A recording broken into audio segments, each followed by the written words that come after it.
There's a question about Bay and Daisy's progress, and we're really happy for the opportunity to talk about these two horses.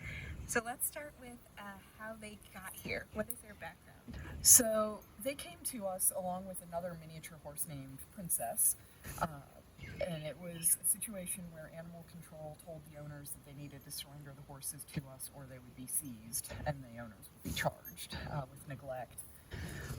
They were living in a very small paddock with rundown fencing, no food, not very good water, in the middle of nowhere. And to load them, we were not able to touch them, so we had to just run them onto the trailer. Even when they were on the trailer, it was very difficult to get halters on them.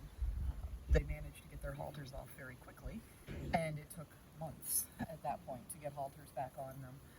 They've been at the rescue for just shy of 2 years at this point, and they've made a lot of progress in that time. So what has the plan been for them, for working with them? So we have volunteers that work with them a couple of days a week, and they come out and just sit with them and spend time with them, scratch them and brush them if they're able to. They've managed to get halters back on them. They've gotten them comfortable enough being handled that with a little bit of sedation, we were actually able to trim their feet for the first time recently. We've also been able to vaccinate them.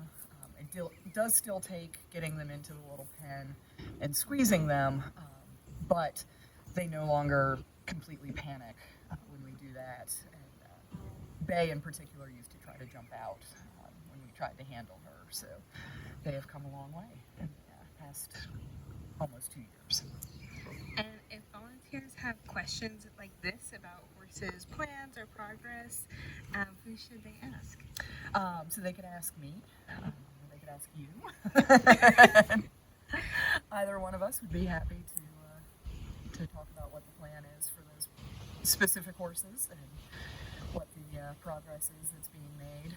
The fact that we're just sitting here right now in the paddock with them and they're just grazing quietly is a huge step. When they first came, if we came into the paddock, they would just run around panicked. So just being around people and being relaxed is huge progress. Yeah. And Bay comes up to people now and will sniff your hand. Daisy doesn't squeal when you touch her. Yep. All of those are really good signs. Yes.